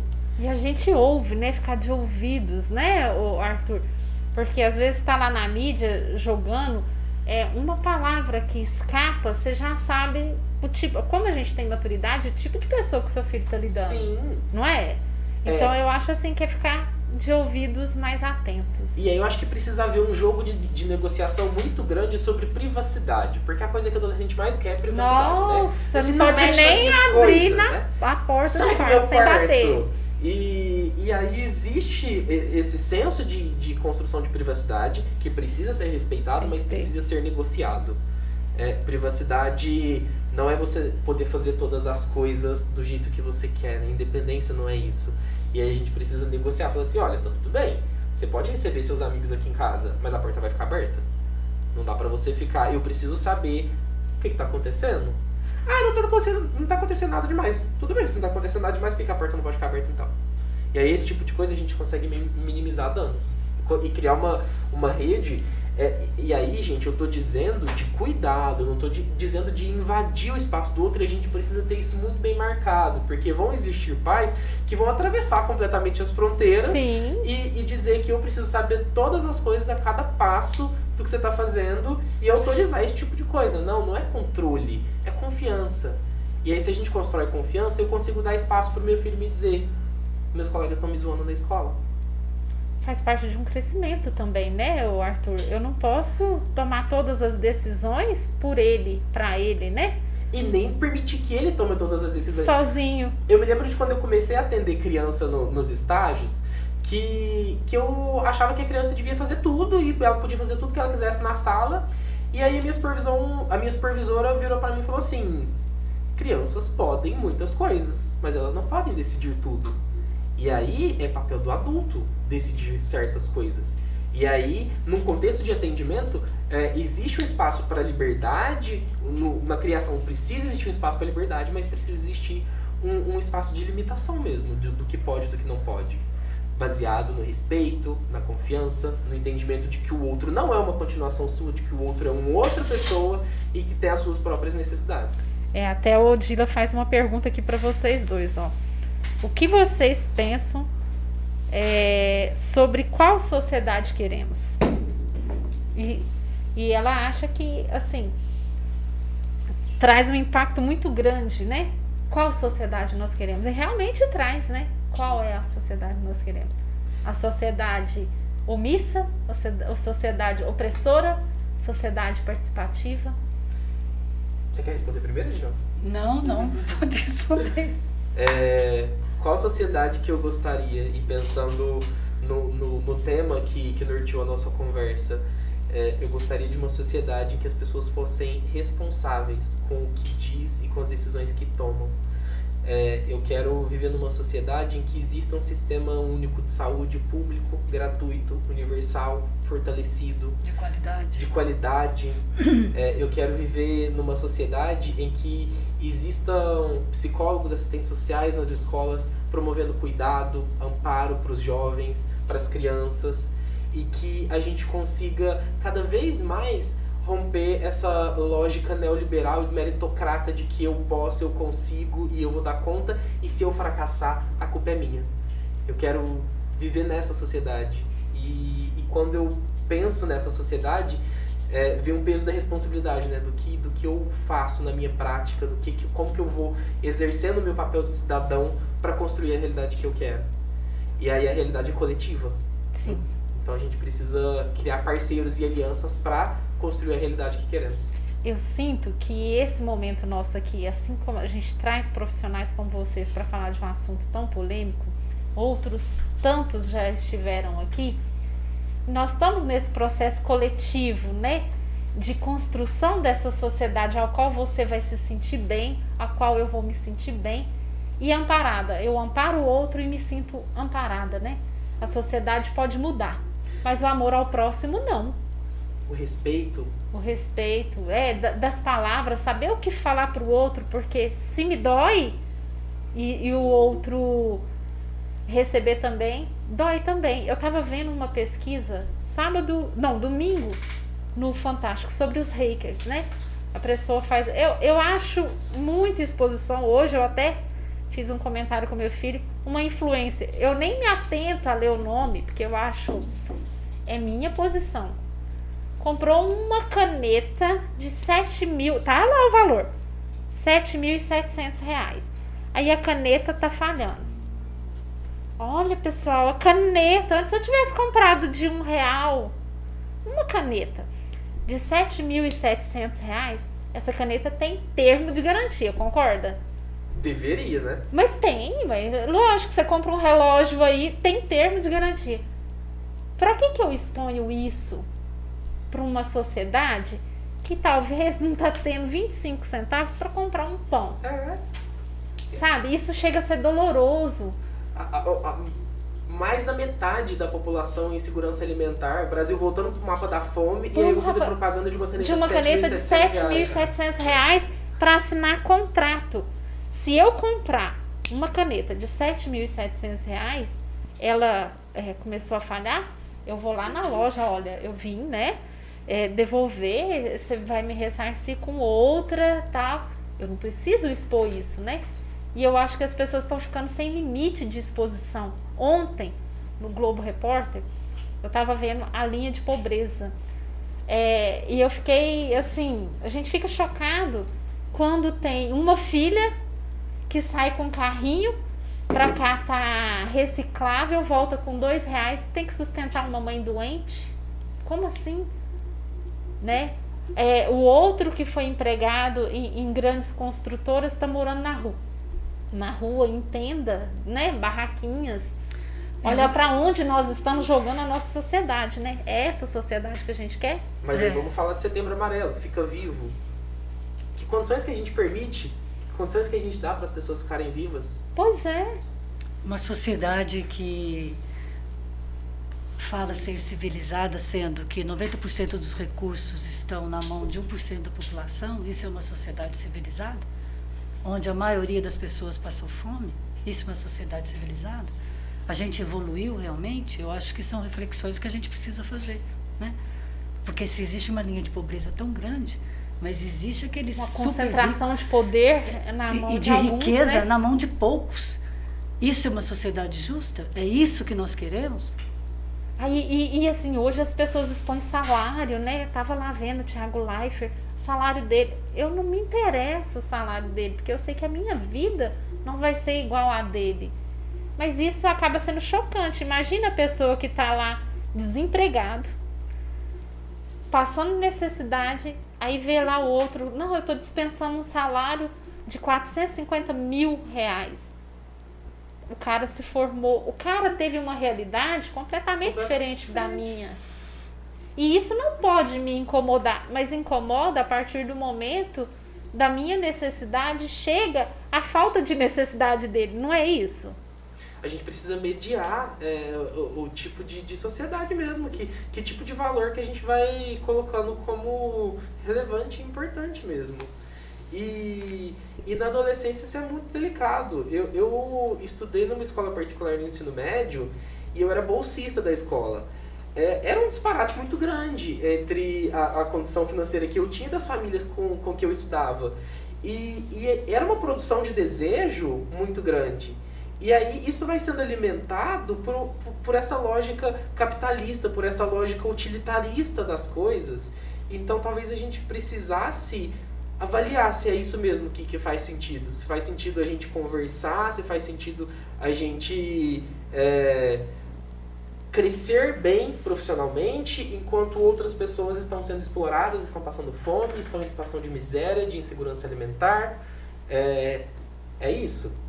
E aí quando você fala assim que a gente está atuando nessa sociedade que queremos, Ina e Elias, eu acho essa plataforma que vocês oferecem para as pessoas essencial. E é um recurso maravilhoso vocês utilizarem as mídias como uma forma de difusão de conhecimento, de compartilhamento de ideias e de construção da realidade que queremos. Então, muito obrigado de novo pela oportunidade e parabéns por essa iniciativa. Isso é necessário e que vocês continuem crescendo e dando cada vez mais vozes para essas conversas. O que fez a gente buscar isso é no sentido de informar. A informação me fez um vácuo na minha vida muito grande. E eu com muita sede de aprender, né? muita sede de conquista, de conhecimento. Eu sinto isso até hoje. Então, hoje a Ednel trouxe um conhecimento que eu não tinha noção de que existia. E eu fico muito grata de saber que existem pessoas, assim como você, assim como o Arthur, que são capazes de doar sem receber nada em troca. Eu acho que a sociedade nossa é essa. Eu quero crescer, mas diante do outro que cresça comigo. Eu não quero esse disparate. É vergonhoso. Se a pessoa falar pra mim assim, você quer ganhar na Mega Sena milhões? Eu não quero, eu tenho vergonha. Se for pra me ganhar milhões numa Mega Sena. E o ser humano é apegado, né? Se você ganhar, se eu ganhei, é meu. É meu. Eu não tenho condições de distribuir, né? Aí se for pra me ganhar, eu prefiro não ganhar. Porque como é que eu vou mudar tão radicalmente a minha vida e tudo e ver o outro na miséria? Isso me dói.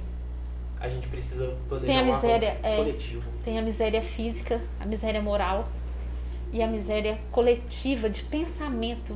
Eu acho que nós estamos vivendo um dos piores momentos de miséria coletiva, de pensamento, de sentimento, de amor ao próximo. Porque eu não colocaria, eu fiquei revoltada. Uma caneta de R$7.700. Sabe o que eu pensei? Quantas famílias dava para alimentar com R$7.700? Sem expor, né? Que às vezes a pessoa pode fazer, porque caridade nenhuma a pessoa está fazendo em fazer uma postagem no Instagram de uma caneta de R$7.700. Nenhum crescimento social, nenhum crescimento moral a pessoa traz com isso. É o que eu penso, Arthur. Eu nem sei se eu estou equivocada. Mas muitas vezes revolta a gente, assim, de ver a futilidade das pessoas. Eu queria fazer um pequeno comentário aqui. O Odila Braga colocou assim: fé é bom, ajuda quem tem. Mas muitos não fazem parte desse grupo. Fé não se impõe. Quando eu falei fé aqui, eu falei no sentido amplo da palavra. Quem tem fé tem esperança em alguma coisa, acredita em alguma coisa. Eu não estou falando da minha fé particular, da fé da minha esposa em particular, que é diferente. Eu estou falando da fé nesse sentido de acreditar em algo que não existe e que através da fé venha existir.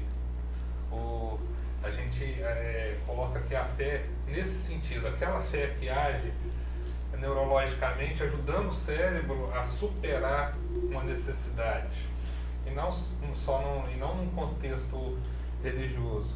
Aí ela coloca aqui embaixo também, que concorda com a sua visão, Arthur, da questão do que você espera da vida, de como tem que ser. E aqui ela também te elogia, né? Ela fala que é perfeito você.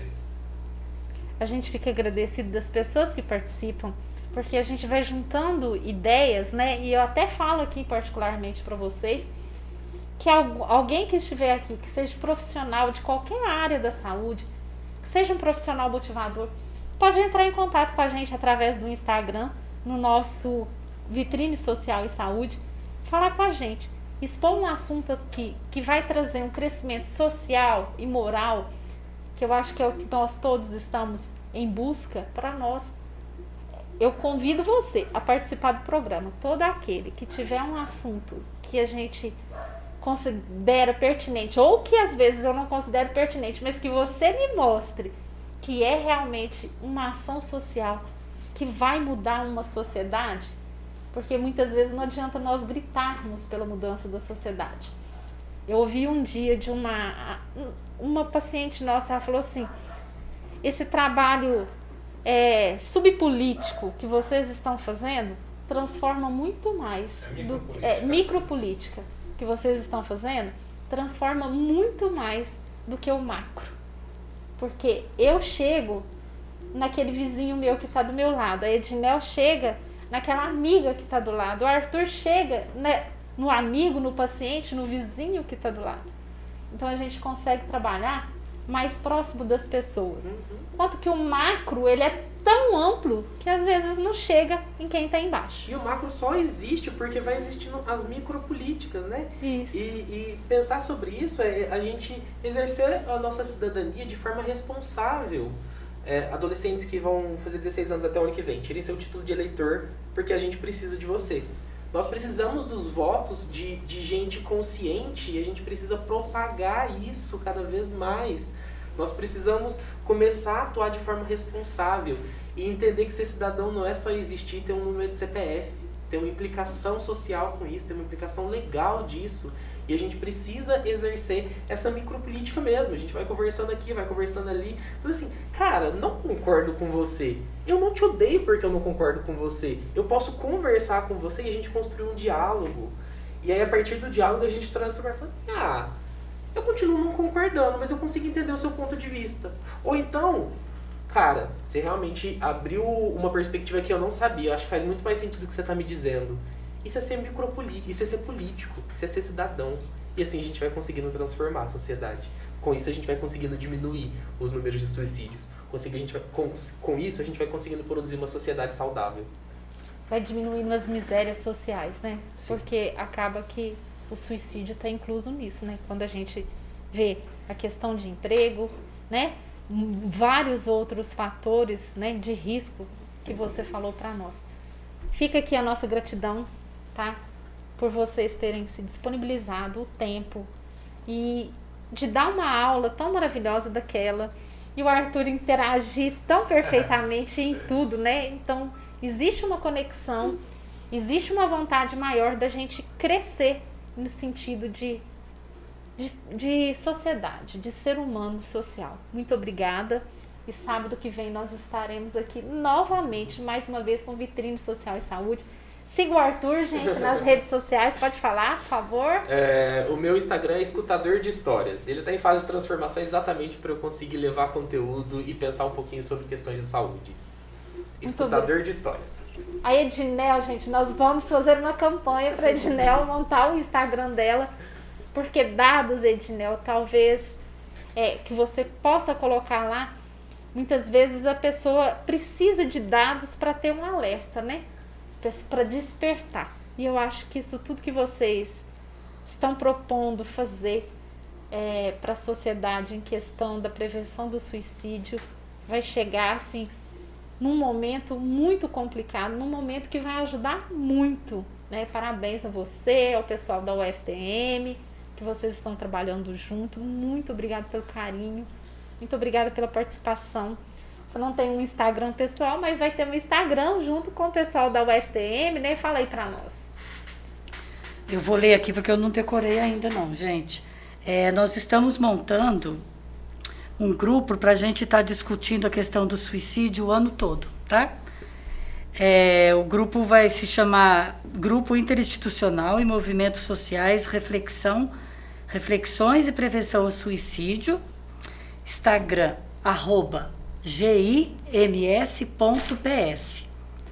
Então, movimentos sociais ou instituições que queiram participar podem acessar ao Instagram, por enquanto, @vitor.hugo.psi, porque a gente vai trabalhar junto e refletir sobre esse tema tão importante. Mas a gente precisa trabalhar e desmistificar para diminuir os índices. Eu agradeço muito a oportunidade, espero ter contribuído de alguma forma. Obrigada. Dinel, eu digo assim, não é só o que a doutora Ina falou, não é os gráficos somente.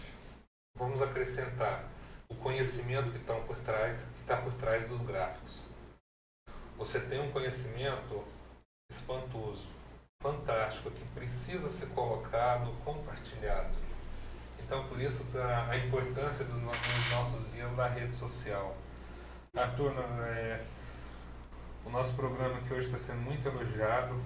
O pessoal comentando aqui que nós conseguimos levar um pouquinho mais de humanidade, nós contribuímos de alguma forma para uma sociedade melhor. E isso graças à disponibilidade de vocês de estar aqui cedendo esse espaço de tempo. O nosso projeto é esse, trazer cada vez mais conhecimento. Nós estamos com portas abertas para qualquer coisa que vocês precisarem nesse sentido de saúde, de conhecimento, de divulgação. A gente está à disposição, porque esse é o objetivo, esse é o propósito, e a gente fica feliz quando pessoas doam tempo para falar com a gente, para abrir uma mesa de conversa e bater um papo. Gratidão a todos, muito obrigado. E é um tempo que vocês doam também, né? Sim. Para essa transformação. Eu gostei muito dessa conversa. Acho que a Edinel trouxe uma expertise e dados extremamente relevantes para a gente pensar sobre a nossa região, sobre a importância da notificação e do que ela traz para nós, né? Acho que vocês conseguiram mediar a conversa de uma forma muito agradável. E muito obrigado pelo convite, por abrir as portas para essa conversa. Nós ficamos gratos e até sábado que vem com mais um tema relevante para a nossa sociedade. Um abraço e até lá!